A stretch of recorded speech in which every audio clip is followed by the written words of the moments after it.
Alam niyo mga kalingap, madaling magsalita kapag nakikita mo na lang yung tapos na bahay. Madaling sabihin na sponsors lang naman ang gumastos dyan. Pero ang tanong, sino ba ang naghanap ng sponsors? Sino ang nagbabad sa init, putik, pagod at stress para mabuo ang pangarap ng isang beneficiary? Kasi sa totoo lang, hindi lang pera ang kailangan para makapagpatayo ng bahay. Kundi oras, malasakit, effort, at pusong handang tumulong kahit pagod na. Usap-usapan ngayon itong post na nagsasabing halos sponsors daw ang gumagastos sa mga bahay ng beneficiaries.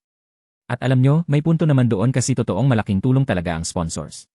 Pero sana huwag din nating maliitin o kalimutan ang pinakaimportanteng parte ng lahat. At iyon ay ang Team Kalingap mismo. Dahil kung isipin mo, kahit gaano karaming sponsor ang gustong tumulong, kung walang taong kikilos, walang mangyayari.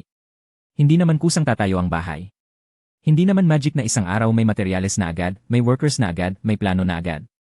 May mga taong gumagalaw sa likod ng kamera. May mga taong halos mawalan na ng pahinga para lang maasikaso ang bawat beneficiary. At isa doon ang Team Kalingap. Sila yung nag-invest ng oras. Sila yung nakikipag-usap sa sponsors. Sila yung nag-ikot para humanap ng tutulong. Sila yung nag-aasikaso ng permits, materyales, labor, pagkain ng workers, transportation at kung ano-ano pa. At higit sa lahat sila yung unang naawa kapag may beneficiary na hirap sa buhay.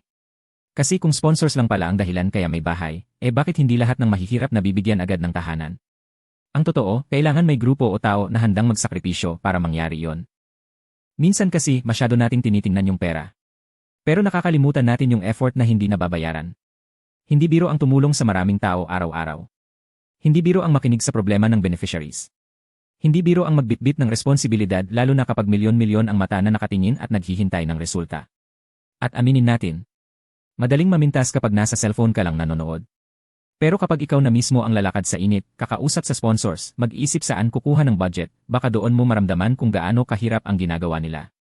Ang Team Kalingap hindi lang naman simpleng content creators. Marami na silang natulungan. Marami ng bahay ang naitayo. Marami ng buhay ang nabago. At malaking tulong ang sponsors. Walang duda dyan.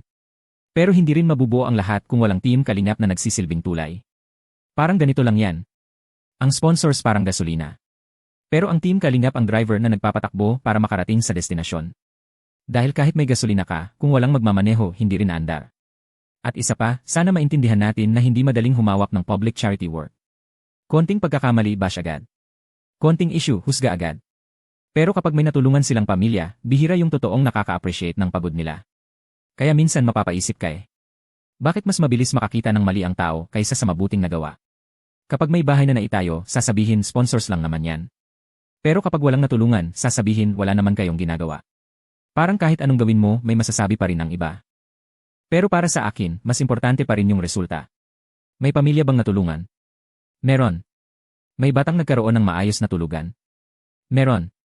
May beneficiary bang nagkaroon ng bagong pag-asa sa buhay? Meron. At doon pa lang panalo na. Kasi sa panahon ngayon, hindi lahat handang tumulong ng totohanan. Maraming magaling magsalita.